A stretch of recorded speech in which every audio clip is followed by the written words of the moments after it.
Napon sabin nila pa, magkayi suminin, welcome. Tu nila hi, amel ka hello tam letan. Oi ta yung namuvin vet ngam lulu yung namuvin. Kipawam kasa.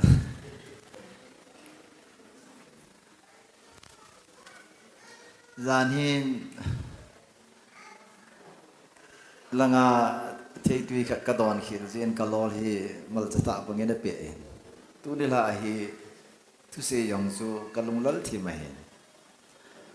aywa la kha di saw la ka hung so do ki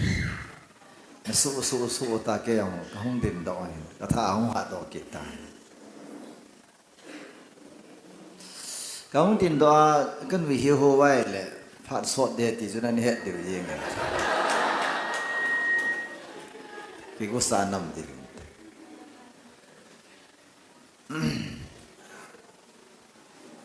dunia hi vanuli si na hi igam sung wai hi amang tha ding atamen chapamang tha ding chanumang tha ding government na to ji amang tha ding loi service hoi ta amu ji amang tha di loi ichan ho hi man na ding awang ichan wai boy mi wang phata hoi ka vet la bible la ama professional pathin mu do hoi mi wang phai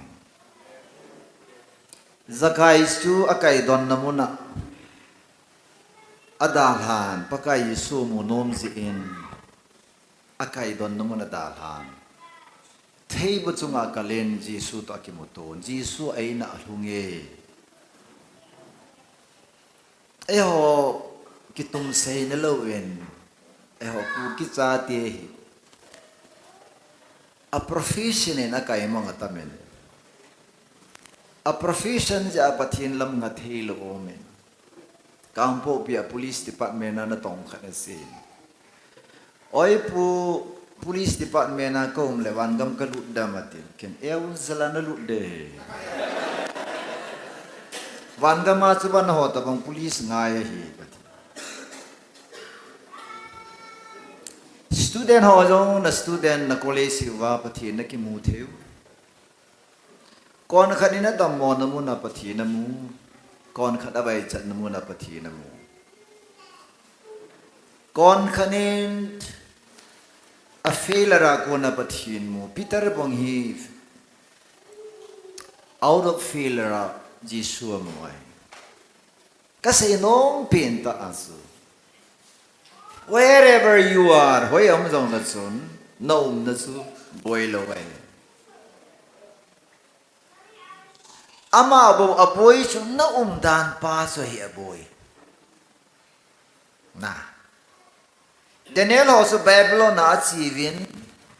Babylon na so changa ki kaivin bodily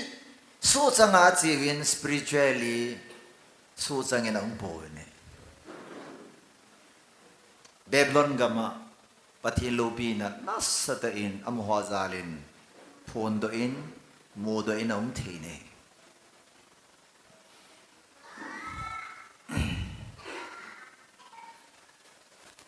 tunizana hi among thu ka say de the loss among lubung som la nga hi thum among thu ka say na bon kisile sao walden mo na ka tu say sao na ka ai at say na pin chu say di wai the lost son sa pamang pa eho chun sa pazamang pa tin title asuna kizin hizong le tu zanin ke bang chun azamang ahi poi mai apa aku na zamai pon sa pamang tin the lost son akitine kon khanin prodigal son atine ai pi chu yong le tu nya kala nom pen chu NIV English the lost son ki pas kala nom sa pamang pa Chapamang amai le tu ne hi momang loy ong kyumintin pamang loy kyumintin Manipura ho chapamang hi thoma hi pamang tampi ne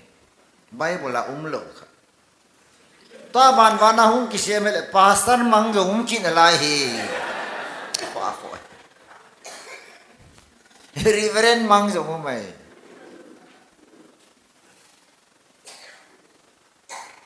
chandela thu se ka chile bidi chai khat phatata budu so khat no mene to 24 hour ju do ne hoya na ka ham hoya na sim ham ka tir serampura ka sim ati ne hoi ta mong hi zuwa kham ting le atoka sulha akiwa ngap sai na hoi ta nal ta mangai theology ne chu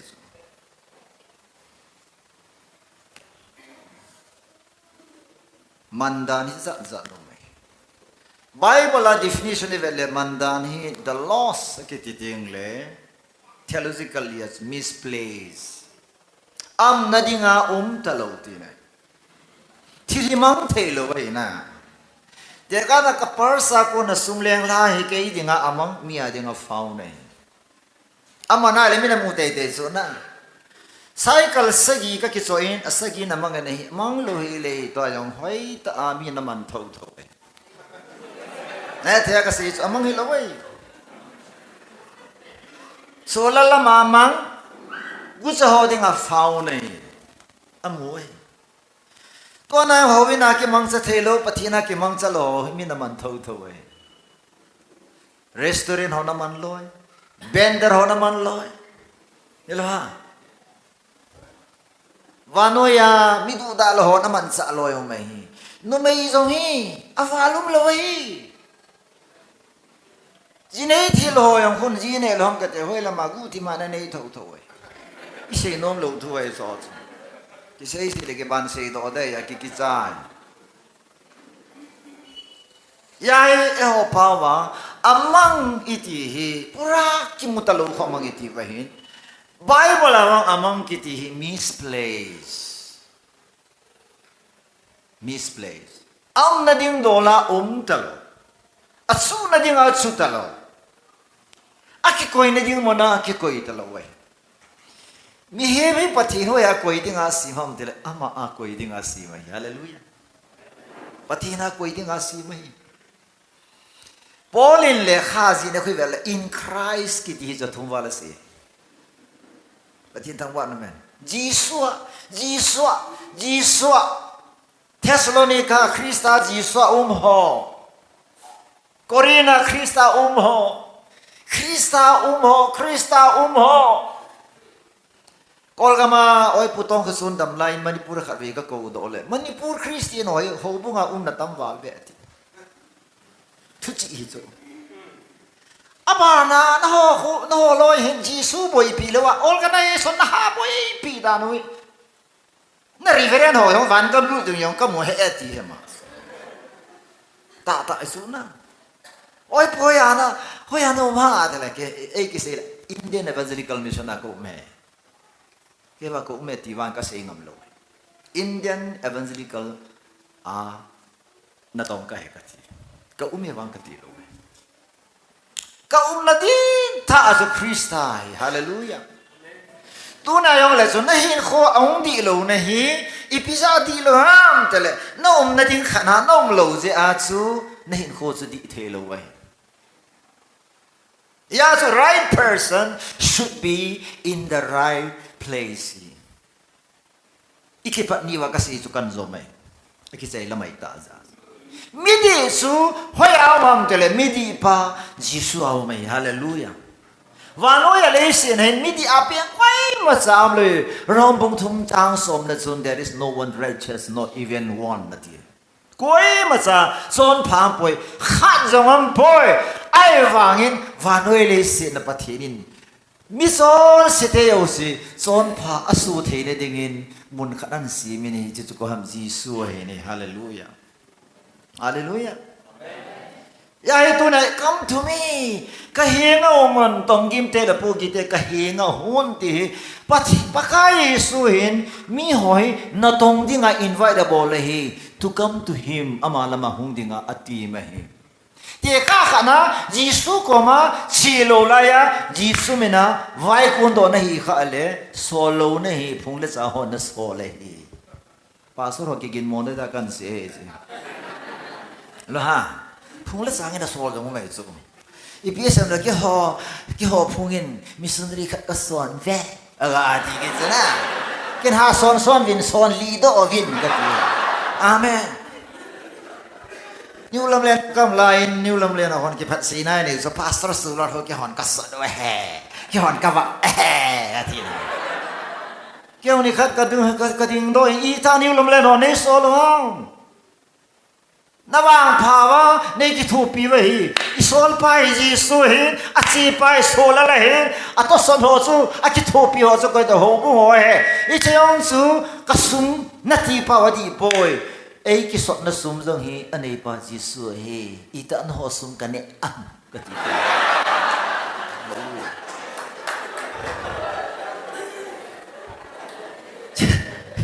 ่จะยาฮีหม้อลุงเนียวลงเดสตู้สงอายังให้ตานี่ว่าอุณาเกตเบลิโอสวะอักยังไงตัวเราอีกป้าสุมกันเนี่ยตาลุงมองเสียฮาเลลูยาดิมาปูรมีขันเอ็นเนนี่กูวินนุบีขันอาจัลลินตะกวยเลอร์ขันไอทาปินนิวลำเลนะหงเงินกันสุมิลข้าจูสลามกันบอลว่าสิดันจูจานิตุงซาอาจัลลินตะกินเอสเอให้มิลลอยอามาดิงาจูขัดวิหอยตาไอว่าไอดิงาอาซากินเอจูสิมาสิมเสียงโลกาจูอาจันโยอิสอาซาอิเนี่ยนโยสิจิบายฮัดอิลหุ่นจงอดอลดินนามกันพาเลสไตน์1979ดูมาปนอาซาฮงกินปันไตโซยาคิสิมโกดามกันที่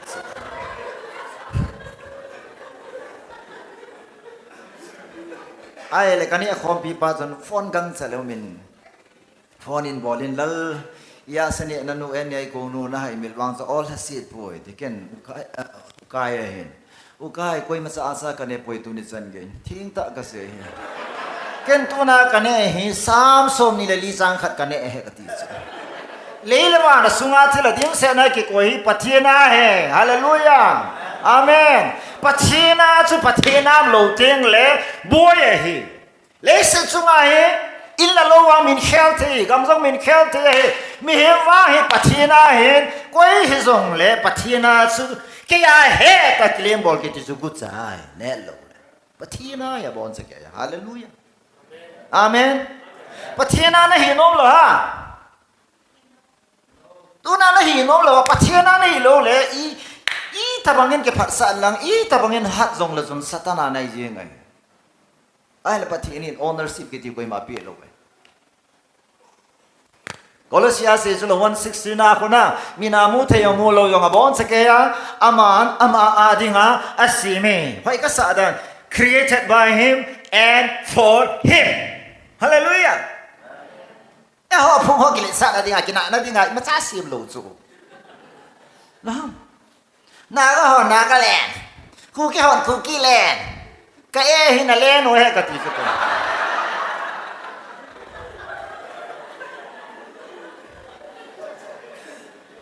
กันนู่นวินทุกสิ่งยันนู่นมอสอากิตา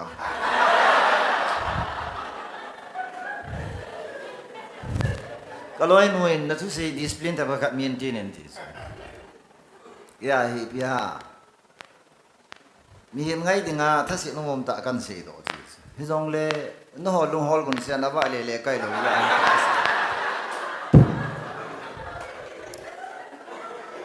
ยาสูบุกไก่กว่ามาก็เสียสามสมนี่เลยดีกันเนี่ยอันนั้นสิปีนอาซาจูอวะอนุมังอามาเฮอันนี้ป้าจูปะกายหินอันนี้ป้าปะกายโซลจับป่วยอวะไม่ได้กินกันสิอามาไอ้สามแค่จะสลามกับบอกเราไม่น่าเก็บพัดลมดีไอ้สามอันนั้นพอทิพย์ดังตาบ้านหัวสกองเกตยังแล้วกันเนี่ยน่าไล่เด็ก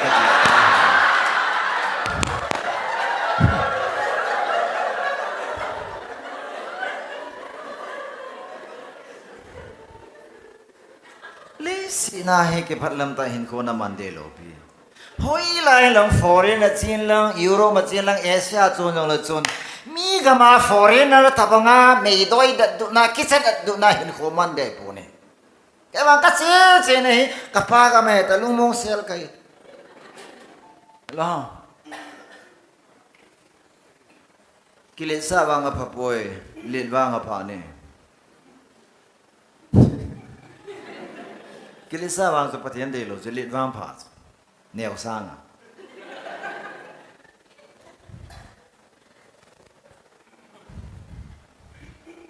สุขำคันนี้กิมูตัวเป็นยูทูบมาก็ไงแล้วไม่เรียนตายสายจ้ะอะไรแกมาหุ่นเจ้าตันโอ้ยผู้ชายที่ป้าสวยอ่ะทุเรศยี่ห้ออะไรกันกันลุงฮันน่ะตาเสียแล้วโอ้ยอ่ะไอ้เล่กันนี่กิสิลใจพัดจนชัดสนุจนตัวไม่เกี่ยวกับหัวยี่ปุยลางเห็นยูนักคำละพัฒน์คำที่มันเดล่ะก็ยูก็คำว่าไอ้ปีโคอามาครูเซล่ะก็คงยาวตายละ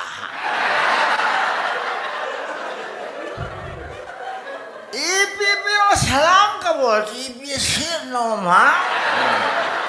เสียน้องยังอีปีเราหุ่นผีต่อก็อาจจะเขาหุ่นผีแล้วจริงโอ้ยผู้ชายจะไม่มีว่ะแต่ละก็อีจุลาตั้งนั่นเหนียวนี่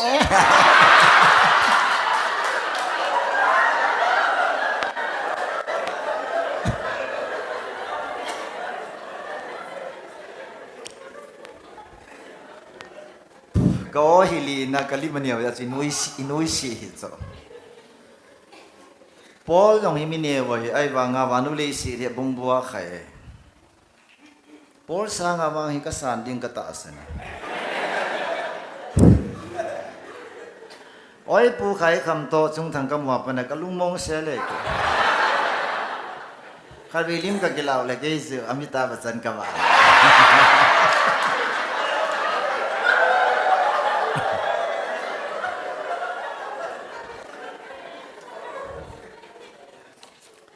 ยายตัวนี้จันพานายองค์ความรู้สิquestion ก็ดูสูน้องน้ำมันหอยตาในเห็นนะเอ็มอันนี้นะกุยานหีนักเห็นนะอัฐุมนะอีพิลากาวินนะปุยฮัมเห็นไงมีเพียงท่าแค่ที่จู่นุ่งซ้อนจงอมนายอัลฮูจงอมนายอักขิปลจงอมนายไอ้บางหัวยากิปลาอีพิยาก็กิปลาอีพิยาก็ดมโมฮะมาเฮ็ดได้หิไอ้จะเพียงท่าแค่ที่หิปะเทียน knowledge อิมูนีปะเทียนทางวันฮาเลลูยายิสุนะสิจานบงเดจางสอบันยาคู I am the light of the world he who follow me will not walk in darkness ดิเกมาไอ้จุดตะปูสูมุทิมาวะเลโลเดหิปะเทียนทางวันนู้นแม่นไอ้สมาวะฮีอันว่าสมสนายเลยอธิตาเสียตัวสไลมุทิมาคูหอยไตว่าเลยวังกิจูนสามเลยอาเมนโน่เบงกลอละไงตัวสไลว่าตัวสไลนุ่งละงากะมาอามาสาวมั้งฮะ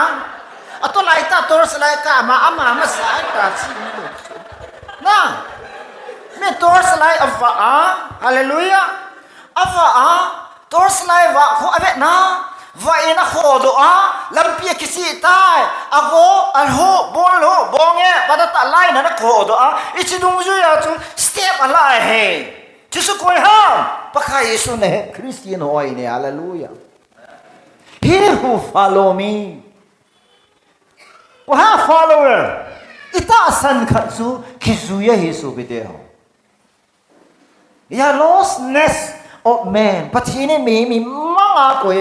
อีปีน้ำเตเลปะเทนี่อากุยน้ำมุนามีลอยฮาเลลูยาปะใครสุดนังอาโอมานังจงอามาโนมาเล่ไบเบิลสิคนละ The good gentleman abolding เกย์ก็เห็นดิอีกคำสุ่งไว้ปะเทนน่ะต้องตั้มเบสอาบุยจูปะเทนคำสุ่งบุยหอยปะเทนน่ะต้องหอยจูดุนมังเงินภาษาอามายังยาวเตะเวตัวว่าเรื่องนั้นงามหัวลอยมาหัวลอยพันบาทปะเทนลังป ประเทศกำสู้จะไปเดี๋ยวปองยองกันแล้วน้องประเทศกำสู้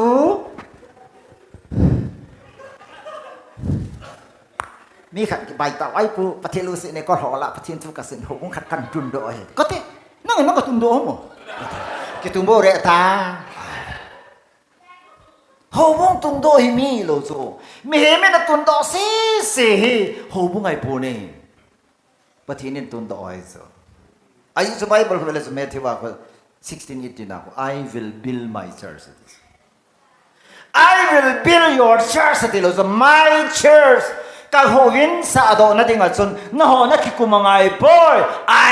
am enough ก็ถึงเสร็จได้ที่สุด Hallelujah Amen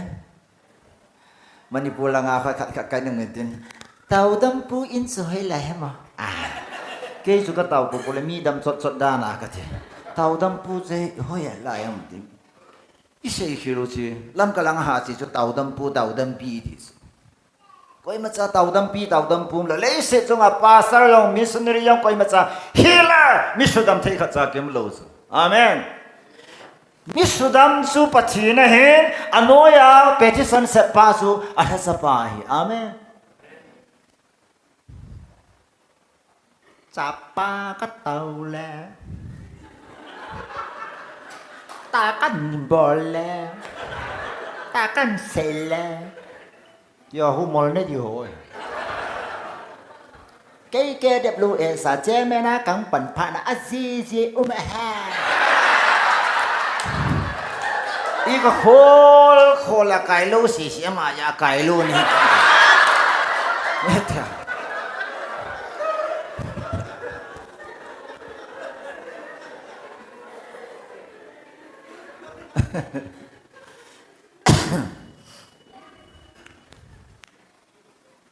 kipan tahu deh, kipan low lah itu.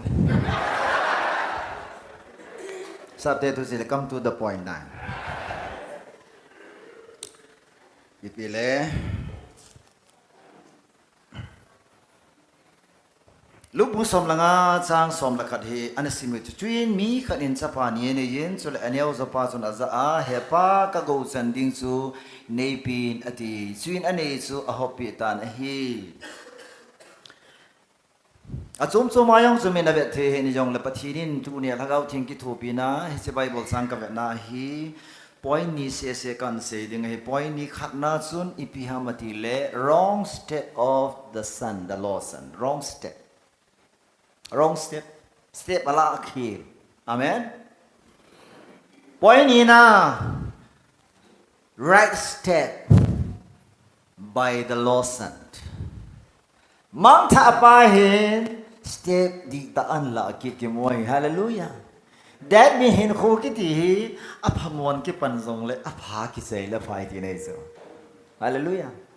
e ho ga mai le hoi ta ki pena mel si ta ki chai ki ta mai so hallelujah hoi ta pathin thu se a chai na lama hoi ta van wili si na ki chai o mai so amen ilhama chilphon khai lewa missionary tonga ke gel achai na lam le business wala su mo mes ki sei si le nam ki gen mo ki deven ke ha se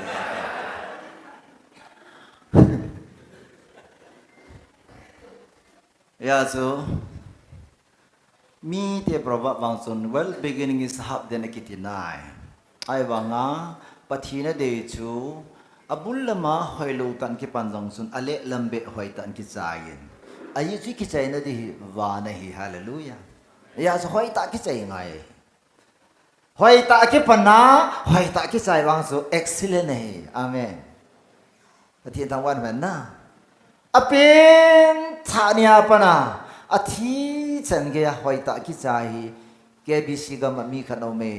oi pu sei kholet pathin thu sei zo si reven sei kholet da sei phalom lo ai amen nol na behela ke pana nol na behela ke chai hi thele tu na ang kai zo si dong he hi thi sun gel chi u the ya chu roasted ipiham ama man ne ala hel len pensu he left the father apa da lai เนี่ยที่ว่าก็เสียจุตัวนั้นวันนี้ฉันมีตั้มแต่ตัวท่าจุเนจุดอนมีตัวกินากาลบอลAK-47ขัดกิจอยาเลียนเปด้านะเก่งไงตัวกูบอลขี้ไล่บางอันเนี้ยจ่าจ่าเฮเห็นไหมฮะทุ่งลำกายปนามีโอเชลล์เนี่ยได้กี่กูหอยองคูบอลขี้ไล่บางอันเนี้ยจ่าเฮI want the greatest mistake in life in กว่าบอลขี้เลียนเปลี่ยนจะ leaving the Father ปะทินดาลายอาเมนโฮเซียจะเวลสุนอิสราเอลเทนบอลขี้เล่นเป็นนักปั่นเล่นตาในวีฮิเจนัมติเลอโมหิงซิงปัทินาดาลาวินมิลิมฮาวเวติซูอบอลขี้เล่นเป็นเอาไว้ตัวนี้อายุหุ่นแกความเจ้าสิ่งไงตัวตานอนหัวินกายเลยวะบิสเนสหอยตาบอลหอยตาหน้าบอลบวยดีไงเชียงตากระเซ็นนั่งอับจ้าละบอลตาปัทินเราเลยเป็นบิสเนสบอลยี่ห้อปะทีเนี่ยตั้มโซ่ให้บาลปะทีนซุมปะทีนมาโมนิสิมจูซุมมังอันนี้ยังซุมจู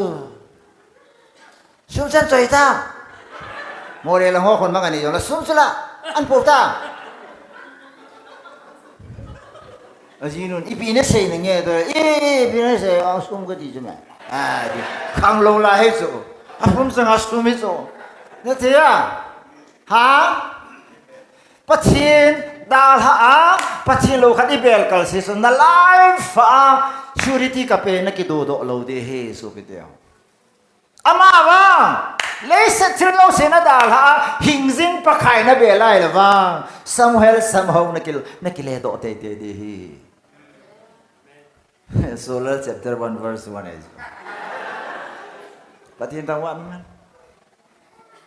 Isun tu ni jan patatan kya rata.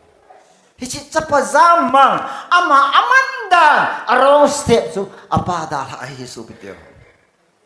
Tu ni jan yo nangap sa yo te otar kol ka bol di. Nangap sa na ele na din munda Halloween to den po wen na dam sunga pasar ho hong kit ka anahin ko yung kisai thi. มาเข้าตำปังอาทุกสิเลยเขาสปูจุเกี่ยนะคุณกดพุ่งคนโตตินไม้สันปีปูจุยานำขันเช็ดลุนะหงฟ้าลุจูกูว่ากันให้กินอะไรปัจเจนาโกนะจามหัวจูไอ้อินกำจิงอากิกูไอ้ตายกติลุฮาจูจามจิงละมาหงจิงละมาวอลเลย์บอลเทโลเอจูเอของอิลิเป็ดตายาปุลเป็นไอเดนส์ลอนี่เย่เลยไอ้อินกำจิงอากิกูใจใส่ตายจามทีตลอดจูว่าถ้าเขากำโบไล่เลยหุ่งอันนี้กำมองปากเขาเกี้ยวปฏิกทำบาดาจูอันนี้กำมองปากเขาเกี้ยนั่นเสียสดีเบียสากลูกหางเลยไพ่เลี้ยวยัดกระโจนต่อยตาบอยปูที่สุดอโดนตัวไอตาจูไพ่เลี้ยจะทำอาเมนอฟังพักดานจูฮันซีในปูนี่อินกำกิติจูอันนี้ก็โยสินเนี่ยมังปากไว้สมังปากไว้ตุนิจานี่ไม่งับจานเลยคุยยงเลย whoever คุยยงเลยก็ลังเงินลังซ้ำซ้ำละซ้ำซ้ำเงินลังโฮโมเงินลังโมโหยงละไอ้พิชิตยงเลยนะเห็นไหมปัจเจนากูนะปัจเจนดาถ้าดึงอะไรกูงับจะโยสิน please ก็ใส่ปีนี้วิดาทำมองอิน try นักกิจใจนวางสุขสิ่งทำไมปฏิญาณทั้งวัน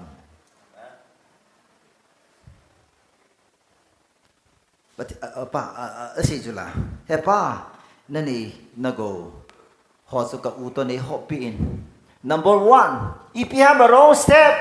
ป้าดาลฮะป้าน่าจะพีฮามาตัวอีพีฮามา has อีพีฮามาปฏิญาณให้ลายมันอัพโหดให้เห็นเบี้ยงเจ้าไอ้โลเบะก็ยังกันคุยกินอะไรเสร็จ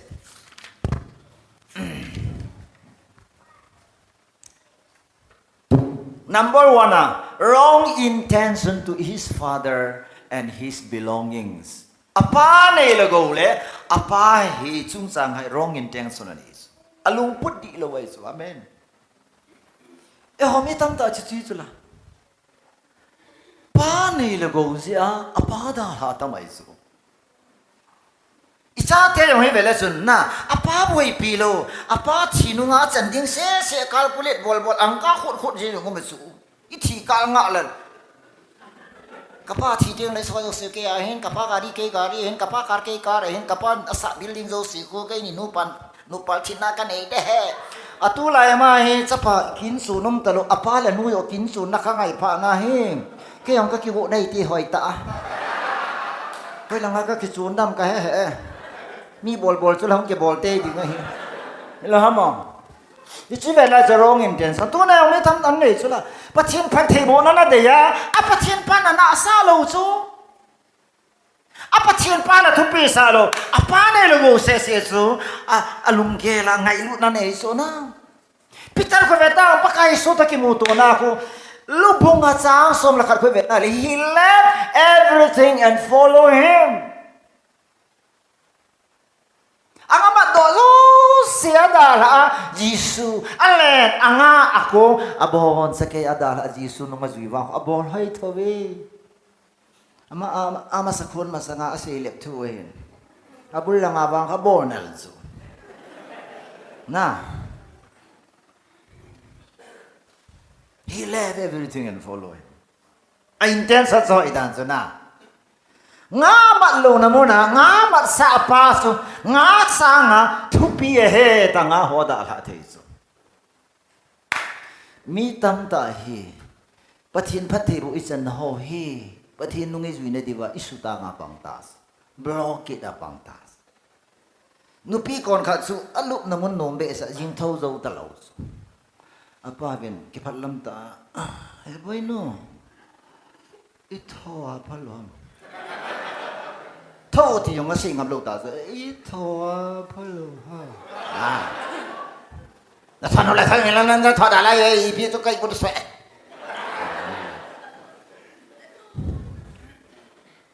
David liang pa rồi David liang pa ipi này một mỏ sa mà xin được thiên hạ chăng inom ta chăng David liang pa so pathin pat thei bộ na inom ta xin được thiên hạ chăng na so imothe lo hi ibo lai imothe lo ha khi là in nom ta khát xem ta pakai thinh cô đã có the covenant pathin cái tiệm là thinh cô số ít thì đã là dambul mấy mày om ham imothe lo vậy số intention hỏi dance hallelujah yêu là gì cái thì là cái thì bị vang cái này mà các bạn không cầm missionary na to ya ke upa zoi pu pasra panga ipi ke tiwang kan sunga bang sene sa nong long hi a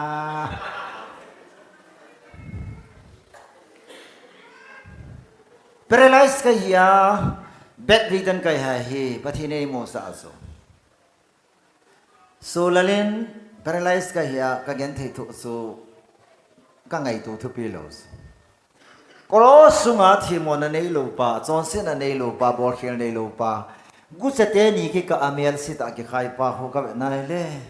pathin ko ma ka si pa kai ke tang ta ni te yong la di ai ni te li yong la di ai to paralyze ka chan jong he ki lom se le hi ta bang hasan again thei thu ding a lom so ke ken ka thu lo la koi ka thu ka ne ma pa na phat na la ka ni pu nang ne he so le pa i chan ge ya mi phalo ke tim ne he ne tu na ka chan he ki lom se le ya ho he ka thi chu ama wang thil khat na ko ma ka se hi nei dam sa ai le ka dam the ne nang changen lang ka dam mo ai le ke ya hi chu ka chan dinga lo me ken ki la ana ka ti a jing jing ka dam ji hallelujah attitude intention atha tha pis cha pa jam mang pa hin wrong intention ma nei so na apa nei le go wang athu pi sa apa da la so am da so apa go wa la la apa dinga ge lo sa hallelujah tu ni jangan ke khom jo se ho chu nahi diu ka ta aslan tu ne itu si hoi ta na za wa le KWS Bangalore every Sunday to na ki su dius hallelujah ipijena hovin kiti hi ibola izon ham in remembrance of what Jesus did in your life na hin ko Jesus abol gial do na hovin ki zon amen Dina, Korea te hovina kai khuchi khuchi. Min hovina jo chike ti pathin gel do na hovina jo. ประเทศพัฒน์บุญนักเกลดอยโฮวินจุดประเทศพัฒน์นั่นเองโฮวินจุดสะสมฮาเลลูยาอย่าให้คนละหวังเดียวประเทศประกายพายพระเจ้าเสดประกายพายโม่เป็นนะคิปะประเทศลูกย่อแหละจะไปที่ประเทศลูกนี่ล่ะนบีขัดของลามอ่ะลากสะเปิดบนห้องลามเปะตัวนบีขัดไอ้ว่าง่าสู้บองซาอยู่ยาเกจีถึงมองลูกยานุลังอาอุปาขันเองนั่นลามยองอ่ะพันดีปีเปียงละเกจีบางเห็นสุลิงโอลามยังอาบัดดอนโลยองมั้ยปะเทียนตัวไว้ป่วยจะพยายามปนบอกเกี่ยวกับ bad intention wrong intention to his father and his belonging อันนี้ก็อุจงอาอลุงเกล intention จะดีเลยโอเคขัดนาอันนี้น่าจะชิมกินได้เลยเฮปากก็อุจงดิ้งจุนเอพินอาทิตย์จุนนี้จูอาหอบปีตาเนี่ยจุยนิสมขัดจวินอันนี้เอาสภาพสุนบอนจันทร์สมคอมินโขลกำละตาขัดนาอาจีโขลกำละตาขัดนาอาจีนที่สุดเวนัยเลยอีพิฮัมอากิโกนป้าสุดเวนัยเลย wrong decision เลยตัวนี้จ้านะตัวสมเกมา decision นั่นละขี้ละเลยนั่น decision จนนั่นคุรุมเกีย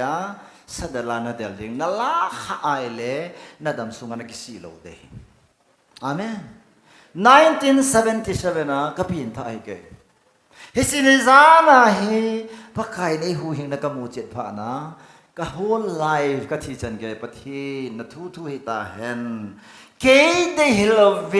นนักมาดีบังเงินปุยตันแต่ปะทีคนนักกับพี่ฮิตุนิจันเกย์ก็ลาดอกเลยเฮไอ้เรื่องปะทีนะ offering box อีเฮ็ดไอ้ลูกเลยบอกมาอีเฮ็ดอีสุ่มสุดกินนุ่งละไงเลย Hita banga so once surrender patina kaniki so it's a final decision and tune jan gihin kum som thuma baltan ka kisi po na he hallelujah decision hoita I have decided to follow Jesus Yesu nong zui dinga decision kanala as tune jan ka kisi lo eh tunin isa decision la yong la chon pathin dal ha thil dang ja thuru na sim kha ai le nathulu sim chon ni ko khating le kipa na muna na puilo loading ka da hilon le kisi na dim ding ai ti ka hon se pi no ma he amen Elohim ya sa apa dal ha apa ne lo apa na ho pi chu akisoya chiai ta ne chou ting le to ka sinom chu wrong decision la ja chu thulu sim cha ni ta lo ja consequence of that the decision lesi na itu ho hi itu lu sim na pa hi aga ine o hi amen yelo nonga khat pathin na tong ding ki pi asam gama mi hoye hi aizola mi se asam ne sala ba le le vun zo si hong tol tan vet thi ta bo ne hong ki si ta zo hoi ne zo si man pha na nu mei chun a hoi na i pin su nu mei hoi yelo ha nu pi ai wang wa he amai lo hoi ta zo do pi le sun nei kon na su mi li vet honey baby I love you I miss you ake pa de da zu ila mai lo hoi ta kha zo do pi ai le su nu mei ho sa ke pa da ne so isi lo kan wa pa na su na nal da vet thi sa nu mei ho sun mai hoi de is beauty Ipatin pa beauty de boy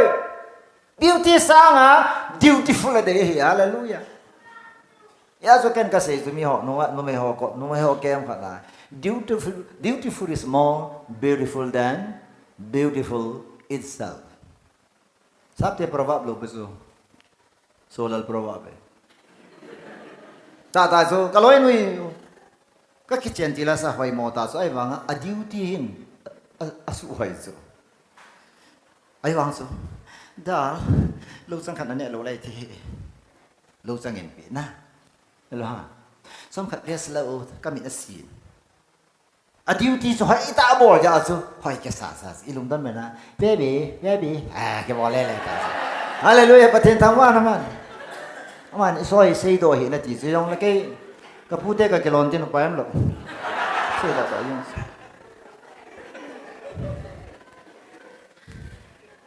Cái hình thua mỏ xì đồ đôi này thì là số lần ngồi đó học cái họ xì xí nó mỏ lại cái sai bút đê cái lo hết đó apa lang lang là được ta hello mà cái chia số decision là khel ra số sắp phải mang phải hệ về lệ chun icha English à cái gì mai lệ wasted time and money in while living thulu na sem khel ra so hoi lai mo na pha na sumang asum le pai zo se nop sa na sumang etis lei sit sunga sum ki sumang tampin hi nop sa nai elama tu lai mi ho hoin pa sa khat so khu missionary khat wa na thi chu pa sa bom khat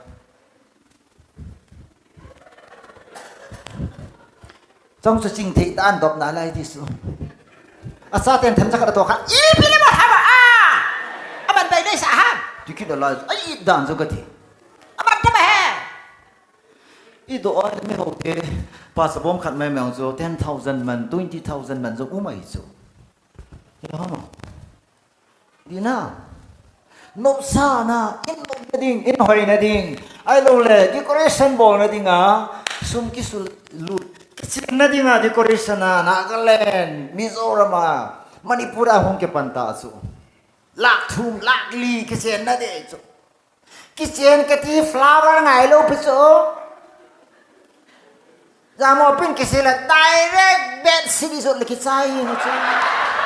hallelujah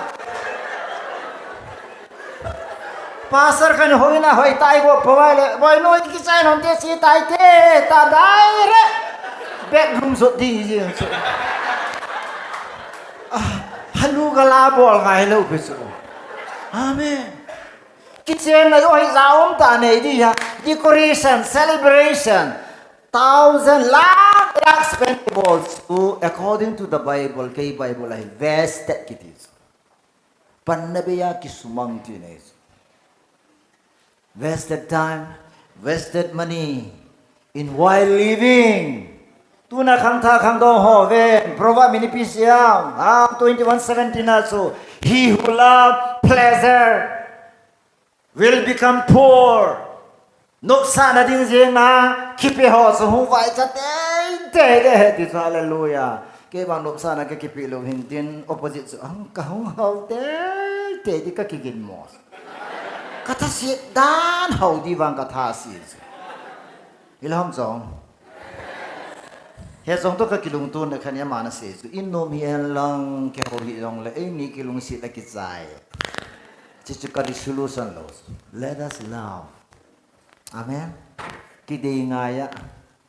elama ikide ya ele imat sa boi boi no nga ko lan lai ba to ngom phung no ya ki to wa ko du yong lo boi lo aki ki de ya so boi lo so na go hong so ha so a su lên no me no hong ko ni i pian ngai sa na da seke na ngai sa mo ai se so na love is caring ki ti hong do so da na sa không cái khi này đã hú khó chế số na bỏ kia là mấy điều nó rút dần kề luôn được số na chỉ có say nông số it does not depend on the place na amun na po lo số love ngày lúc năm phật là nôm riêng ra lên về bát thiên tàng vạn man sa payam pang pahen apa này là boyo si an po so na ai vanga ipiaman khilta no sa na asum le pai manta time investable ta ipiaman nam del a purpose is while living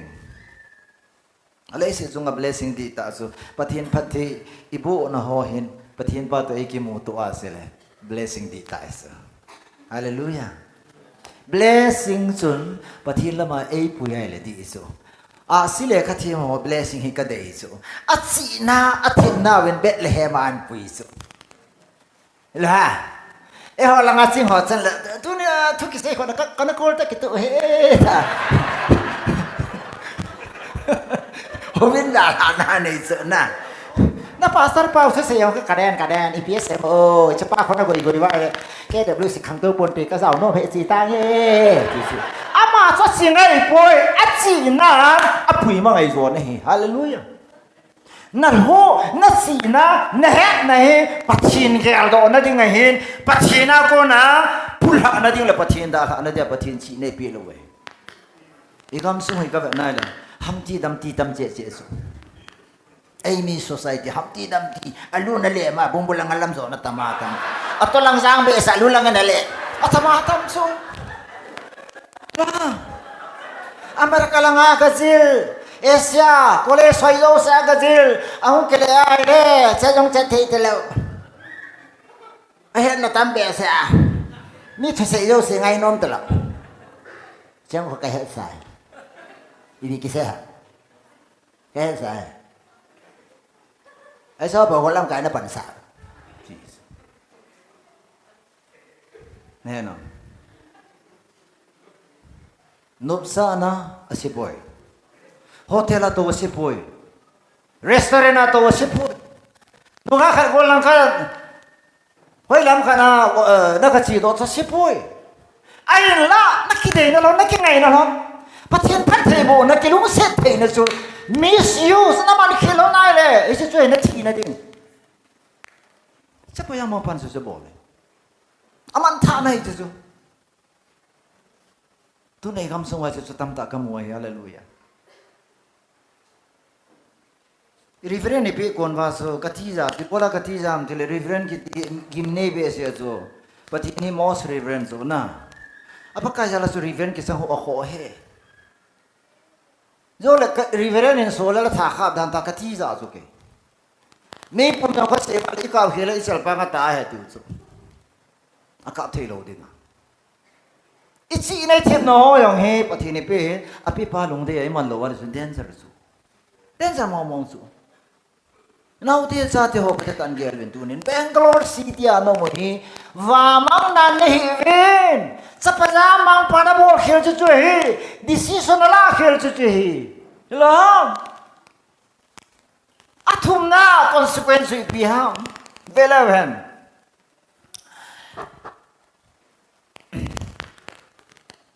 and then athum na to great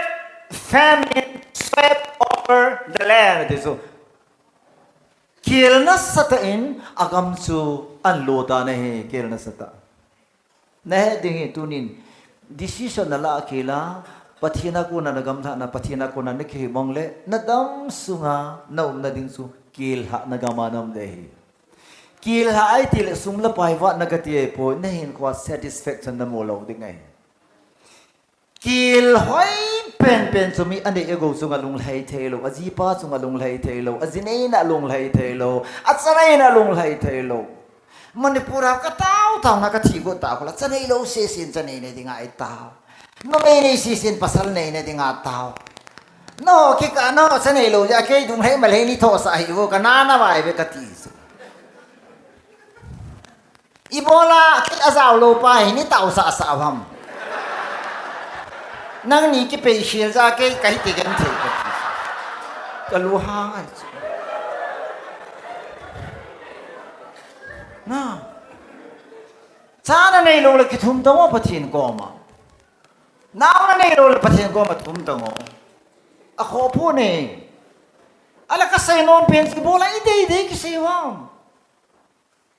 ke wang pathin ko ma ka taw na hi chi chu pakai kasan yang ana dei chu nei pen ken ka ti ho wang ni pe hin ka ti so ai su ke choice ya tam zo ti ji lo chu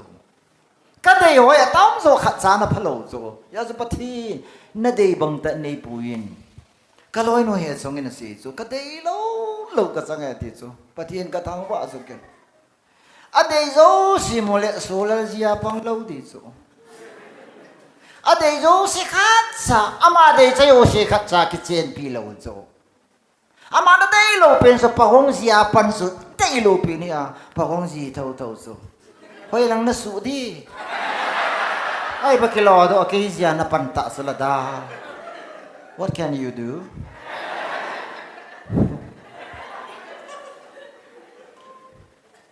no he tu sa na pan the ni di wa in sung dai lo ho se them khat kan pu do he ka dei lo zo si ka sange tu na na dei lo zo si na chan hi pathi na chan ding adei hoi chu hallelujah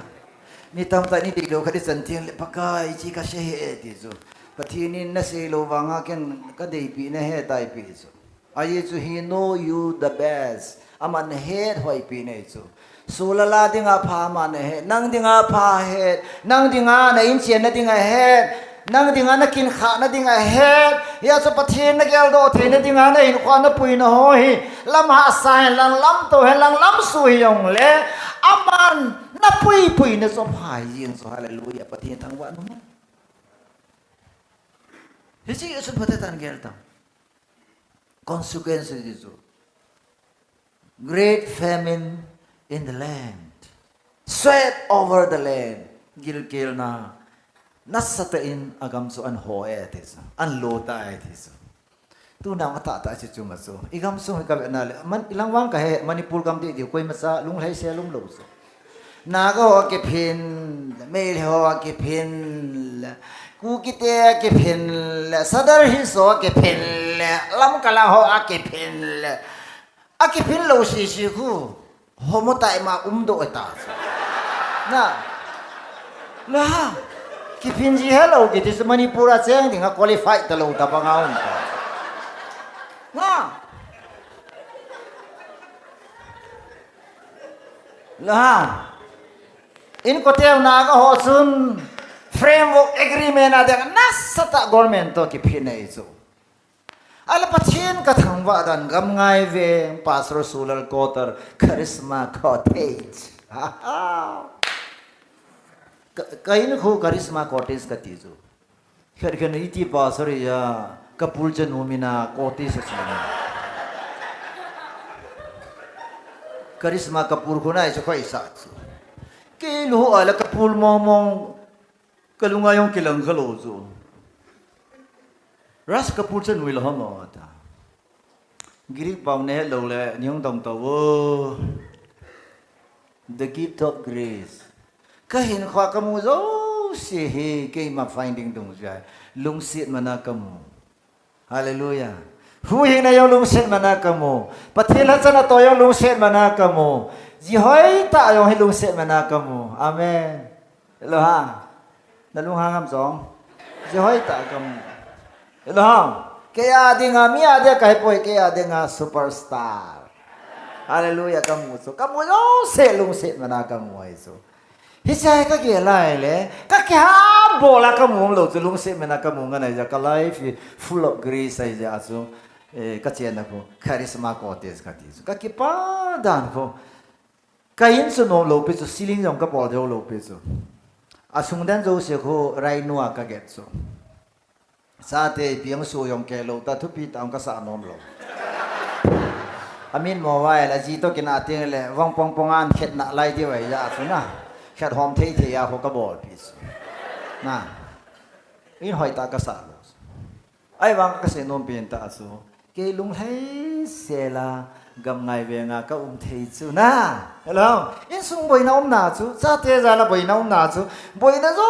se ong he mai thei se la ka ve thei na chi piam te le kai khoi pa da hin khoi pon pa ta chen khom na hin khoi hallelujah ya chu wrong decision la ya chu consequences hoi lo ta cha pa ya mang pa hin amwa he is in famine, and then starvation began in his life. Verse 14 as if at night, Hichikamatsun nasata in kilalago silitsun ama alasampan chin ama na chin sulit kasi kili 14 is a bon sa asumang panin Hichikamatsun kil nasata alhatan hichun ama su alasampan taan ahe English su hichun ama he agil pantai tisu aban tu si mai wo sa enni ho ke sana adu cha ta chu dei cha du cha gil ke le se chunga thu la lum pen chu gil thu ai chu ne ding he lo hin ko man chu katang Somalia gam South Africa lama Sudan Africa la dunga kum khana ki la mi thi zo no je ve la de zo lo pe zo mai yong la taw ne man mi thi lo chu na thu la lam dan chu ka de walenga one leng dropper kanin Russian drop ball so กันหิงสางาขอโซอันเนี่ยสักกิจูโซปิเตหอ starvation เกลโตอาเมนปะกายสุคริสตันเกมาหินจางละเกมาเอเนี่ยวังสูอิติยองละดังสักกิตโลดิงกิตโลเดติปะเทียนทางว่านุแมนหินจางละฮาเลลูยาอาเมนซาโลมอนนี่วันนู้นอิสินะฮาวเปนี่นุไม่ยองสร้างขนาดนี้ไงตัวเอ็นเอโฮเอมีหอนขัดจงหอยตะกิบะดูดะโจโลยานะซาโลมอนสร้างขนาดนี้จูก็เกี่ยวจีจูจานขัดวิลจงเลยอวิลใจมาสังอาทิตย์จูสร้างน่ะชอบปูจูก็เกี่ยวจูอันนั้นนุไม่ช่วยอันเนี่ยซาโลมอนจึงพิจารณา who can find a virtuous woman ที่จูนุไม่พาหัวยาคนนี้กิลาดังที่จูเห็นหรือมั้งยาตัวเนี่ยนุไม่เพียงท่านี่หัวให้ซาโลมอนสร้างอันนั้นสะดวกจูfor example หัวตะบังน่ะแล้วภาษาปูนั่งอนุคูพานัสอะไรมั้งกิจปังหัวดีพานัสอะไรมั้งมันลุงต้นแม่น่ะนโมกุยครับberarti ngam nangan mu panama apa nah asam tu pak ki hol laki ja pai ti ong mai ti ke anu yong he ki ja mena pai ke ti so khoi bu nah ya he te ka na ka se no pen ta so no me pa ho ya ki la da ma ti so Solomon ni la bol khil sa si pem ti le decision khoi lo ta na la so chidang nam dang no me ho zia ding a apui hi wrong decision hi a consequence Solomon a thi chan ga ya satisfaction nei lo ba gil ki la ki sa ye so aman a testimony is vanity vanity hallelujah naher ka to pathin henga na nei zo se hi na nei khilai ta ne he kanong hen zoi vo pathin henga ka nei khao mai le ni ne han munin kai ma han adi pathin ni pi lo pathin henga na nei te ka hana mobile pathin lenga na howa tv television illa lo pathin sang na khosa pathin muna su na koi yo si na koi khile ti ka sei nom so Solomon se bol oi tan gel ta chuba nga howa lung lai lo so Jurusan pura ko ma Asia pastor khat numentin pastor teni no pa hi ahim dan ahal dan nasahi ain thon chu go wa he prayer Nehemiah prayer mountain na Martin ke ma bol ba su go lang ho no nga ho lo chal be se wa Asia pastor teni no pa su taw na man hlon su pathin masang khang wilaya mei ko nga nakila ajibang jentunin manunga golang hoy alo chalbe se ve mei ko hung kila atan ta taw na nei le wana ko na mei ko hung le nga thing phong chunga zo mei ko hung suwa a thing phong jong a ka lo mei ko se ve ngam hilo so chan manunga golang zo si sun alunga heiwa Jesu Krista ki san oi pathian thang wa nu na jite ni nu pa zo bet awaya mai cha alung hain hon le akipa na hon le alung kim na hon su Jesu hi hallelujah kanu hin zui bo Jesu ka nei le alhing se ne ban ka si be le mi du da ka hi boy nei het bi win lo mo hallelujah consequences to him salvation and then ama nai pam apa da ha na dinga decision la hai abong khel da hai promotion lo he thasu he leise chungai khan to ya phan ha su ya he dinam Christian life kiti growing life he promotion life he so pite ho khan to na promotion mu na hin ko he sapaya mang pai beta na from son to slavery upon sangai ta ko hin asina hichaka machun farmer lobo mi kha noya ki pelunin suina ka pangin hi betang apa dala so hin kho man hi ตัวนี้จงอีกำสุงว่าเปลี่ยนทักโลจิอาปะทินไงสะโลจิอาปะทินตอนโลวาคอยจิอาสุหินขวากิใจนงะกุลหังตั้มตะเนนาเนียนซิมโซลุอินเอเวฮาเลลูยาเมื่อจนตัวนี้ปะไกดาลานหินขมังหิเบนจะ wrong step หิน wrong decision หิน wrong intention หินฮิจิ consequences สูนัตุเตเทติงหิที่หินามูดิงหินี่ตุนกังเซลิน right steps of the low sun จะพยายามมองไปหิอีพิหาม right step ละข้าหิ number one review his past life and present life ตัวดินมุนโตมาสังหินโคหิ review อาเวลเวนะหิอีพีเอสเอ็มขี้กูมุดกิลกิลกะโตอะกะปายนะเนียงเลี้ยงเสนาสุมละเสียลุมปะเทียนทางวานุมแหนอาจารย์ซาเลยหินโคหิ review บ่ไงเวลเวไงเดวิดเลี้ยงปาหิa backslide เทโลนเป็นหิ he always review his life ไอหินโคหิอเวลเวจีหิเลี้ยงสันนะหิอเลี้ยงสันนะหิมันอัลลามปีหิปะเทียนอังสุงะตัวน่ะ revival เคมีบอลครูเซนีบอลพาสัลลาม reverend ลามกมูลงจูทุกข์ก็เป็นเลยเป็นเลยว่าคิดตุ้งจะน่าตัวตมาตามจูทิ้งพุ่งบัวมาเกี่ยวกับงานรีเวนทุบปีตาขัดคุณน่ะเบียดจุดเตะเบียดอดีตรีสังเบียดสักคุณยงจะทีตลอดเว้ยแล้วฮะปะทินว่าสวยเนี่ยป่วยปะทินโจเนี่ยเดี๋ยวเรื่องปลาไหมอีพิยาลามห้ามแกงไว้กัสินาปนะไอ้ปุยตัวตุน่ะลัลตุน่ะไอ้โตซะฮิจิปะทินนี่ว่าสวยได้กิโลเมตรลามไอ้สุยาสุเดวิดส่งไอ้ปะทินลงไหลสุอาเมน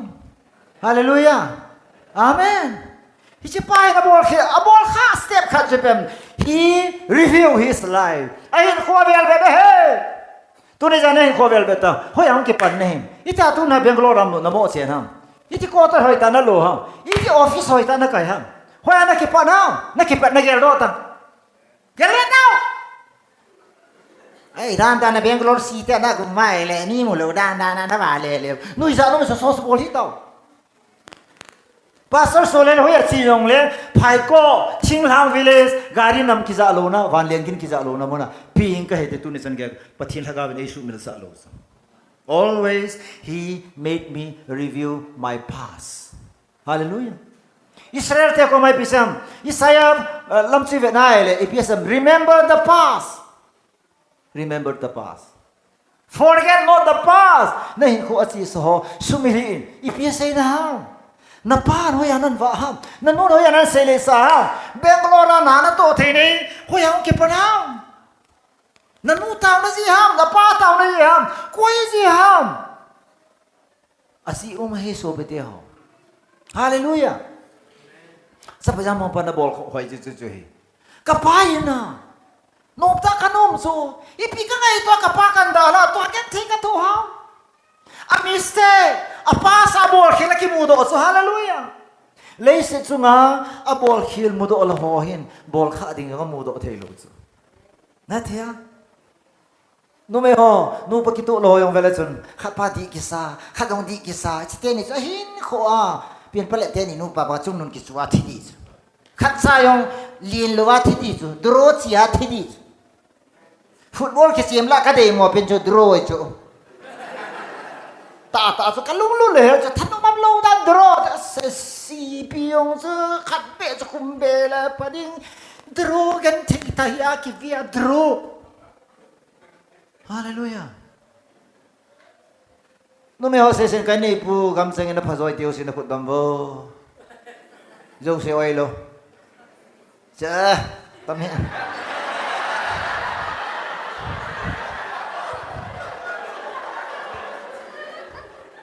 ตาตามสองพานิสาหง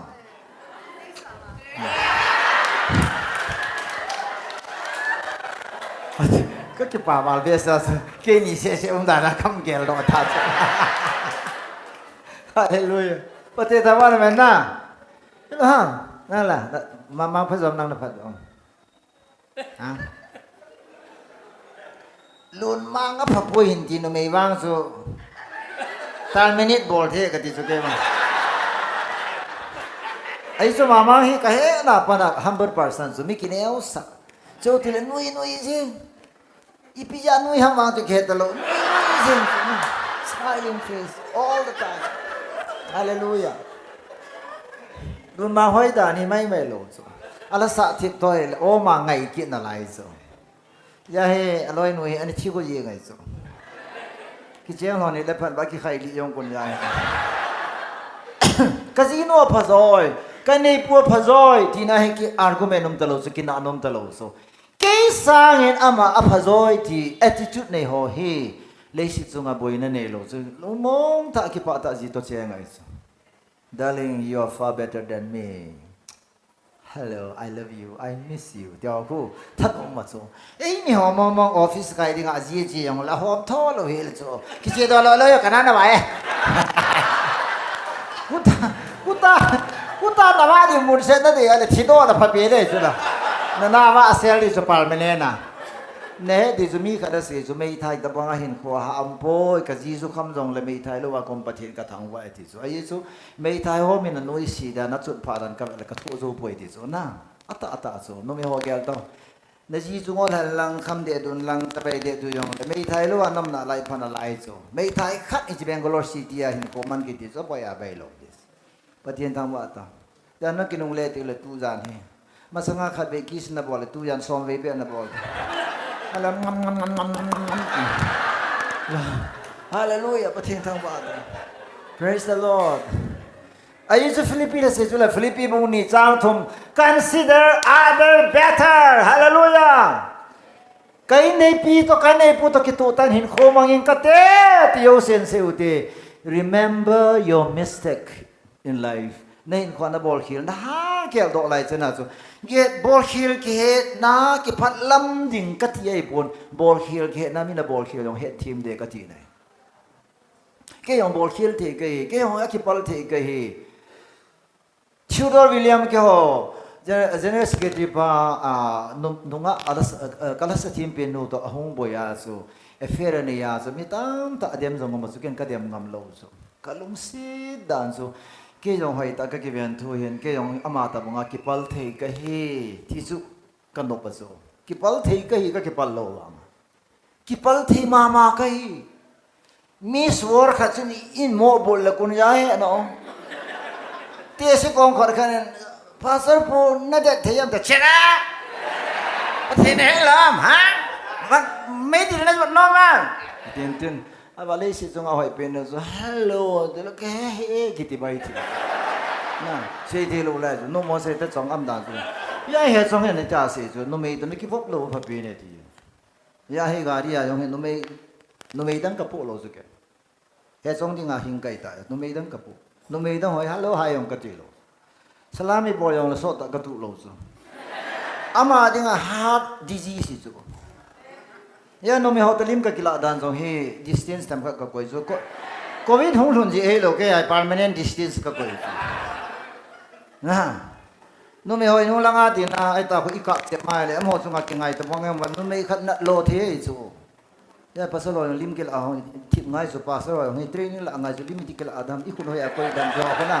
เฮ้ยตัดเทรนนิ่งละไงรุ่นมาวางทีมันจะซอยมาYahi first step of all hoidan so he review his past life and present life. Neding kat anina na past life hoidan review na bola tu ana din muni kading khel tai kom no muni ti tapoi ti na het thea no problem you have opportunity. Kinunglen na ding chance na nito. Hallelujah. Amen. Hallelujah. Right steps sa dangay boy. Review a ball in a and then, secondly, ipihama na ball hoy su verse 17 na kimuha and remembering the riches of his father, apa hauset na gyal doy. Hallelujah. Pati tama no man. Apa hauset dan ngay dam na hawahi, lungsi na hawahi, happy na hawahi, koto na hawahi, hetim na hawahi. Hallelujah. Bol thi na hawahin nei lo wa hawahin pachi hau dan he ji jang lo za hallelujah dam sunga ni jo chi lo su le la wa na sunga thila dim se na ke ko bon za pathi na ai su long ta project employee charge ka no maintain IEM Fund มาทำสัมพันธ์สู่คอนเฟรนซ์ก็ได้สร้างสมง่ายจู่สร้างสมทัศน์ไม่จู่เกี่ยวกับจีนดินหัวก็มาจะพักไอ้ส่วนก็สุ่มก็หลานนาทีสร้างสมพักไอ้หลังคนโบนมขนาดนี้เราตัดโปรเจกต์งานก็สุ่มสร้างสมกังสิ่งก็หลานตาอินโซเล่กันอะไรเจอแมนปุ่นปีพิองแล้วก็มิติกี่ตัวแต่ก็มิติตัวไงไปพักไอ้ส่วนเสียเฮก็ที่ละมาCommittee chairman pasal mari so oi pusul lalin asifu talun committee ngai poi pi do jingu te na aselen ta sang som kan ki po jala kang kele tu ni chan gai ka history ki thanga cholok ta project na so lalin sumathum poi ahung la athoi amen hallelujah ya yin sunday hin jing yong la ken no pathi pakai sum na pokeram to kala gut chu jing le ada mai kha de kala di ayat Indian Evangelical Headquarter Church Building Construction na hi khabi Hyderabad na kabolin pathin jalen thanom ta na pibin lak ni fundraise kabol de hin tu hin la sang som group le li tabang som group le group tabang ka nga ta dai la khala sang som li tabang wa ne na jesu ke ma ke target de pakayen KWS ka sum them khan omen chu tu chung anan la de ya chu la atamai la katam la ading alhoma la kalhom la chu choi la mana koi za zat pa na putan tin na balance dung ya draw ke bol sala na elama modi banga zero balance sa ko na pa sala nin ATM card lui ni thum ke yong sakhat sa hong do lu zero balance tu na ka sai non pen chu e ho yong hi tabang chu chula pathin house na ha ho chun ATM card 1 crore 2 crore 1 crore ta iloi la hung el zat jan hi su na iloi do lam tam lai chana ko ATM card choi ho ko ine sa hi chu yai wanga balance in the pos hallelujah na nei tamai le withdraw ke bol khatam des na zu pathin house na gel do hallelujah Amen. Amy ho he patin ho dong hi het lo dance. Offering i bol. Ko pathe su tai ki tin tin cheng kha cheng ni hol hol na ki chu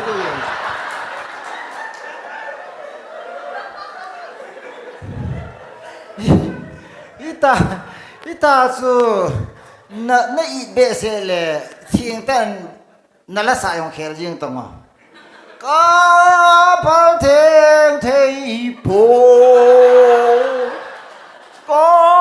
phal theng thei po cheng ni cha hi zo le o pa ka kila mai zin thai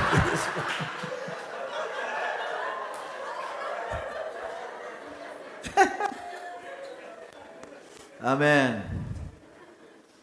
Entertaining ta kasi thui ata ai ju.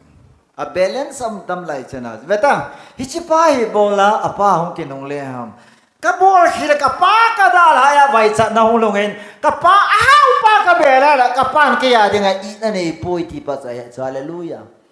Pathini nang dinga a i ki ti anei lo wai. Acha pa yong khelu hela na pi. Amen. Roma Polensis asapaban hello hela na pela adang song isa kai na pi khom lo de mati sa pathen thang ba no asang pen ban na pi nga mai le anoi la nga ho so lam kal ho te sil anep te zela ne sa son pi di so lo ha kom ho khat ka komang oi pu visa ka fel jeng America si ne ding ka ta win le ke ka taw ne itiam Pathina san lohin dinang tu atau ji le lohin lau me tim ye chun America visa ka muri nei tau pin America pim na bol go na American kom ho ngai cha poi ka ti ke tau yong ka tau lo tu ni chang ka visa yong ka dal lo wei ama wa i ngai cha no la kho poi na America su ngai cha ke Otiaya Tom Chandler Hongin, brother, do you want to come to US yet? No, mamatil. Kasi so solal su Amerika dinga ipinay nga itsano mamatil. Isitu zay boy nahunom lakati. hong nom tir ki hong nom hit da patinin America hong tenga zu ei phal din na patin lung lam hin na đó ha achi ho ka de mai phur pathina chi dinga na ka chi ai la nga dinga chu blessing ne di la kho pu ne Northeast Regional Secretary dinga IEM and direct I point ni bola Northeast pumpi po dinga ken ka si so Northeast pumpin ingai cha hi lai ke tu pen ai ku ki cha te ni ngai cha lai ta pakai nei ngai cha namuna kom din ngai cha long nomar ka chi nom poi my intention hi chair ai poi ke ka intention hi ministry ai hallelujah ko hon ko le chao ke sau din dia hoi net lo wa secretary kai wa le aw yong ke khe alim yong ke khe athu se yong ke khe ata zo loi phata ine yong chu secretary kai le ho thei hi ta lo so sau din dia wa ka lung dong mo tamil ho di kin ka se no hi na limo yong black ga hin na ha do yong black ga he ka ti African ho ku black by skin hin white by heart hin ho wang black by skin black by heart kalau kan too much ini kan very little ta itu secretary kai wai le loi phata ini yong su ikho wai la ha itu kalau ai phata kata ke priat partner kum su headquarter Richmond town to Winton brother hello wait a minute kalau nga ikaw sila ita minute ki nga yung daw talk to me brother I am in a minute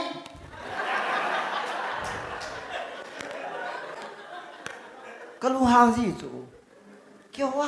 ta kada secretary pa when Manipura he mi khat post ngan bol gon brother I am sending one brother to Manipur who told you to send I am the state secretary of Manipur. Without my consent, how dare you send him? Do you know that? Manipur need him? Manipur ngai saram na sorry god pass kati so. General secretary thum lo adi lo wala adi lo dung se ngai. Manipura na hunga general secretary kai wa kai permission kai direction lo nang inchi khat ona sa thelo di ke heading kati. Kitinga itu.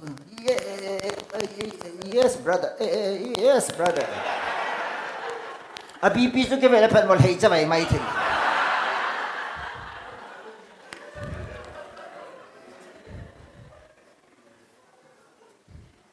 kasi nom chu kasi ta su kilin sa na kasi hilo pe chu ilhama so gidar yong sa ma po sa ma lin pe ni chu so gidar yong hinoi si ta naman pung patata an khet lo wala koi ma ki khom thei lo chu ama po sa lin chu na chairman yang ma chairman na so li nei chu hita ba chu tu ni a he ka sei nom chu chu ya he ma he ni phem ti le remembering the riches of his father apa house na mo he and then third na so taking right decision oi ta pha la he ipa decision to go back kileding hallelujah tu ni zan pha na backslide no ma pathin ngai sa ta la wale sin ko na mal come back nong kileding decision na lai la na khelo de amen na nga ding right time he hum kilen zumana hum kilen nopsa namun hindalan la hum kilen pakai ko ma na huai le hulanga na nom na sa sanga double a pakai ko ma ayo ai la sauta dia adi sula pakai de nom no mi pakai siti nom hita pakai dok mu khoma no mi hallelujah ano me teu sina putam teu leise chunga ingai nu ingai lu pa yung khoma dok da tu chung Bangalore ka hung hi bola nei ti thu lar kem tel he chung to ka hung khom ji chu hallelujah ji to e chi la ta excitement jep te ti chu la ha ajinu to wa le le a nu yang nu ta lo si chu banga ba le pa khon boi pi dang nei ta ti nai chu police ho direct amat sa the na la hoi la hi yong le jinu to Facebook nga post in bola si hong ke kap le ho jinu ga ko ya tui pa hil hoi la hen bol ho ma ko se pa ko abol hoi na la ye ti hello ha na bol no ma le chi chu ngai chu isi to ikwa man ubanga su pathian to mukhom cha pa jam mang pa sa pa mang pa hin a bol khilum zong le a bol kha kha chu willing to return kile dinga thuru na si mai hallelujah so pite tu ne lungge mi na lung kham na zo si su tu ne pa kai ko mong tang ai so man mi si mi ya mi hegil su pa kai chu pung si mo kun pung ai na ya chu pung mo ka bu thi asi la lo na ji ka lo chu hello hang ai pa si pa ko mai po ele man mi ne ka ta de tian he lan te bo la ya ne ti pi ying chu ka ve ka scooter sin de vo an ka lung hang chu tha ai na lai chu i ti ka lo wang start lo chu ka lung hang a cover yung kape chu gamoy scooter zani tunga kitsa na itimit mo ta mi dan na so cover kape ka kisi ke kape ko ja wo so ma ka point tin wo he no khat pan boyong a boi pe atum khala do intin a carpenter a biha a pita a plug ko su the gen tin a bolin tin pang a tela boom ati yung na ka scooter su kei khuna male problem su asim pa khuna chu fa na problem ta lo chu nei ni khu yong ti chu amen na sim lo ho ko ma na problem za share yong le chun na share na pa yong problem ma su ki ti chu he ding ta chu ilungim na khat mi ko mai ke se le ama yong lungim che koi su lap ma ga ikan ga ati ai ki nu le sa na yes no way na hasan nahi don't go to the people go to God run to Jesus Jesus ko masidi so hallelujah because he knows you well but he in head gila hallelujah pastor sulal hi kamin mo na kan mi mo jong ka boy no mi ko ma kam ka dole le ka se lo mi on na boya de ka boy lo pe ay ko say na ding mon ka address ball na ding hallelujah कोई को मैं एड्रेस से बोल रहा हूँ पकाए को माँ हालेलुया हेलो हाँ नो मैं हो ही मी को माँ से ले कप हैंड हुन बेतो ना हेलो कप आवे नहीं बोलना यो यो नंग कता असल में ना नंग को माँ कैसे cái chelo na pa nan ei bo no ta nam se le bai no ji pa ho pa na lai chu la ke apa ma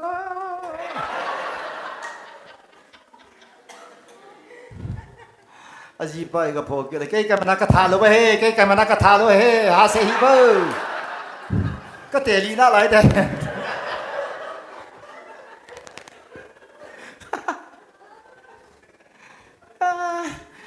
ka te mo som de ki ta he la ama ka chai di ta zol mo he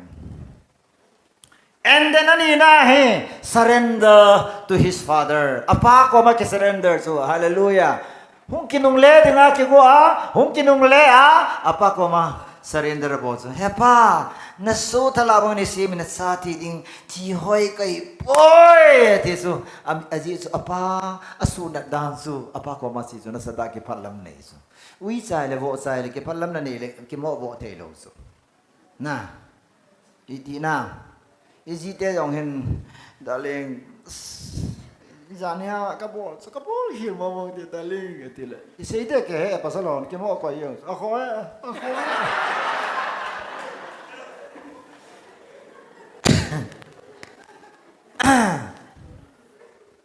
Najipa ko masarenda borta.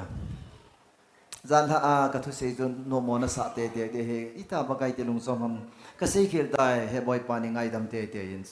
Ke di lo ke he. Nang nai mana ban di tha lo he nang nai mana ni bo lo he. Mi dang khat jin nei lang ei tha de nang nai mana he te le chon jing ting le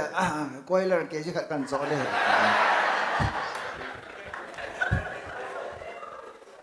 pati ta wa me na ya su sa pa ya ma pa na bo lai dan kinung le ding ani na surrender and then apa to kisama he so pete ho apa to kisam na ni hallelujah tun consequence sing ka din gang chala ka sei chai le taw ne man di we he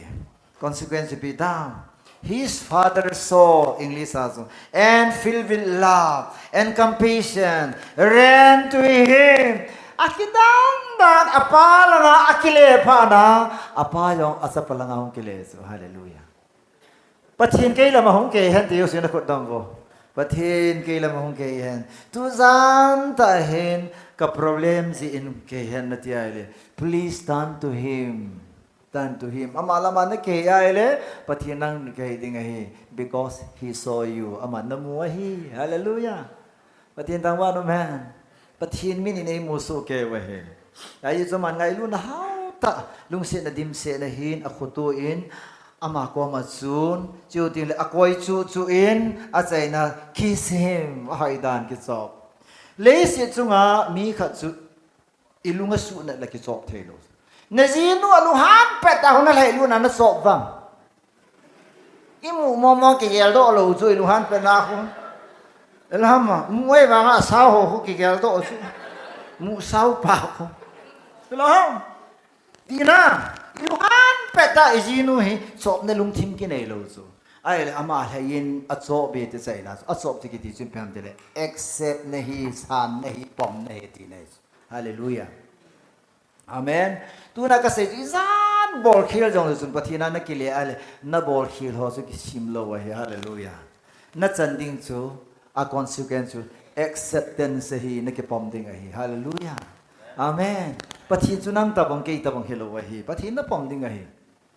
อาเมนอันนี้นะเวลาสุนอันนี้นะจะเพิ่มทีเล่อามันเสียจูเฮป้าน่ะสู้ทลาบงอินี่4 นาทีไอ้ไงพี่ลบไปสู้เอ้าขัดกิเลอีพี่ยาก็ไงดำดอนั่งในโลกชื่อสมองไอ้ที่กันก็โมไงดำดิ้งนาทีซ้อหัวยานะกุยตาเวลาน่ะสู้มังหันนุ่มเอหัวต้นน่ะสู้มังหันนุ่งไงจะทำน่ะสู้สิอีตาชื่อจะนุ่มสู้มังหันปะทีนทางว่าเนี่ยอาศัยปังกินนุ่งเลยเฮอปานอ่างอาลลปีนเฮอันนี้เลยกูปุ่มหงกิเลดิ้งไอ้ปนสกุเกวหงกิเลดิ้งอัศปะอมูดิ้งฮีอปาดิ้งอคิปาดาเปนฮีสุปิเดียhoยาสุอัศปะเลอปาลุงเกียอคิฮิดดันจุๆฮีนี่ฮาเลลูยาเอพีเอสเอ็มกลอดฮิมสังขลาปีวินปฏิทังวานุเมนอาจารย์จุสกุเกวหงฮีจุมเลจาตังตะทวงฮีเนฮโลเลมิฮิมีสกุเกวามเตียงเลอนุลปันเกเวโซโลฮีอาเมนตุนนัสนุขัดก็สักวันกินเบงโลระวะเล่นั่นเป็นงำลูดิ้งไงอามาว่าอนุว่าไปเลยหัวจนวิดีโอกราฟบอดี้กูที่มาละเดสักวันเกี่ยวขัดสุนนะนัสนุขัดสักวันเกี่ยวว่าไม่เลยนั่นเป็นโจโลเดฮีนั่นจะสัดีฮีนั่นเป็นงำลูเดฮีอีพีนั่นบอดี้ตายเลยนัสนุขัดเฮลอาซามอสุมินามูโลนั่นเดนักพูดเจเดช่วยไงลูดฮาเลลูยาในเหตุที่จูปฏินี้มีสิทธิ์ใน expose บอลปฏิในปนมีสิทธิ์ในคูปาปฏิในเฮเนอีกคนเบลเตฮาเลลูยาอามาวังนั่นสมนั่นจะนั่นโลเสกิคูนั่นจริงอ่ะนั่นบอลจริงจูนั่นหงกิเลงไงเนี่ยฮาเลลูยาปฏิทางวันนั้น and then อีพีสบอลัมขุดยามบูปีวินที่ he even นั่น coronated him all and throne ปฏินินสุลิมาหงไงปฏินินซาฮีนาลาลูนินขุดเจมาที่สุอากูนาปฏินินเลงฮีนาโปรโมทบอลเลยปฏินินทางวันนั้นมาสังไลเลงหัวจูริงหิน signify บอลเลยโจเซฟจงฟาราวินนัสตาอดอกสางาจูขุดเจมาบูปิวสกอลกังจงอดอกสาวอโลปีดันจูนะสู้ดิ้งกิจูเห็นคุณงาเลงฮีนาสังตะกิตุงเห็นฮิจิจุนตุนิสันพานินกสูปิเตหอพัตตันไงวิลังปะทีนานักกิเลติงเลปะทีนินนัตุนสังดิ้งดันจูเฮิจิจู consequence เฮปะทีนา decision หอยตันละอะไรจูเฮนี่จูติงเล sender 22 verse 22 so sender bupi ovin ati so right stand din na hoi ta sender keng ko ibu hi idin pat ipan sat na hi right stand ne ding chu pathini nang kinung le ai so din muna adin sa lo hi right stand di ta a adin sa ai cha hi na leng hi na lo pi ta adin sa ai pathin thang wa no men le se chu ngai chu hi tu nai ngai sa no na zum na ho na za cha na zo se pathinin asu be ya hoi ta na din sa ding hi consequence a chai na ke ya so celebration bong sal tha pi over tu ni hi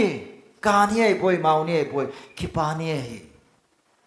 บองจะละเท้าเป็นท้าพิมติจูกี่ป้ามดานจูปะทีนี้อาปาสไลฟ้าอสูเขอันนี้มาหอบอยพิโลปิจูฮาเลลูยาอสูมาหอบอยพิโลอันนี้อปานในเลวเนี่ยมังปาสอสบอยพิอาอปานในเลวอสูมังปาสอปานเอกาวมส่งอทุมโลอิสันอสูมังเงอตีโลฮาเลลูยาปะทีนี้ทางวานอเมนที่จูนักเกียรติสังอาปานไงลูนี่ตัวเนี่ยปะทีนี้นักเกียรติสังอาไงลูนี่ปะทีนี้บอนซาดิมอทุพัทเทบุหันลังตัวนี้จานิน wrong step นั่นละเดีย right step นั่นละเดียคำอดีตละมากัลนส่วนเดียมอดีตละมากัลนส่วนนั่งมาทัวร์เฮตาวนัสมสานเอวเดเลยฮาเลลูยา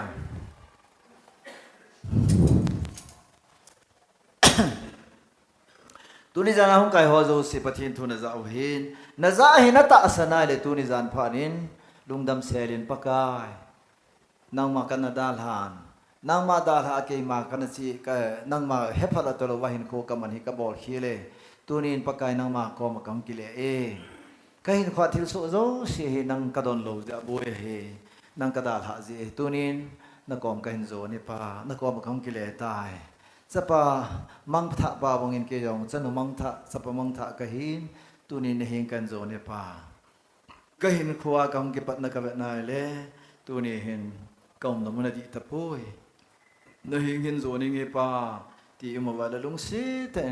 น้ำมันเสียนักคนเห็นดมละส่วนปะเทียนเก็บไปอินเตปะเทียนทางวันมันปะเทียนทางวันมันอากุดมโจเสียจะลุงสิแต่หงดิ่งดอกสิวเตอิมน้ำมันอากุนี่อิมน้ำมันอากุนอิมน้องเตปะกายนั่งอินนิพิหอนังมาสุมิลนันกันเองนั่งอินโมปูนันนิพิหอนังมาสุมิลนันไฮมิลนันกันเองนี่ชอบจะเห็นซีเรียสตันกับบุยปีนนั่งมาบุยปีลเวนกับอมินปะกายประเทศนัสิมที่เรากับบุยปีนนัสิมปานังบุยปีแต่ลเวนกับอมินตัวนี้ว่านั่งในเหปะกายนั่งเราในสุขยาดิงอาหาสบาลีตัวนี้กังไอสัตเป็นสูนั่งในเหนั่งกับหินเบลจีอีตาวน่าเห็นตินอามุนฮีอันโนภาเจ็บดิจนอิมน้ำมันเสียดบัติสิชันลาวเห็นตินปะกายตัวนี้นั่งกันเบลีนั่งในฮีนั่งไตโลเกดิงาอีมาซาวันวลิชินากะลงให้เนี่ยดิงกะลงไว้เนี่ยดิงกะกิปาเนี่ยดิอัมพูยิสุนั่งในฮีเกียดิงาดิงซิงเกียดิงาตัวนี้ฉันเกียคงไงที่สดตาเองอาจจะนั่งในฮีตีดินปะทีนี้ก็เต่าในนี้ที่ไปฮาเลลูยาบอนสันเต่าที่เลยอาเมนอดิ่งโดดลอยองเต่าตินอดิ่งโดดหัวซีซีงเต่าในมันที่ไป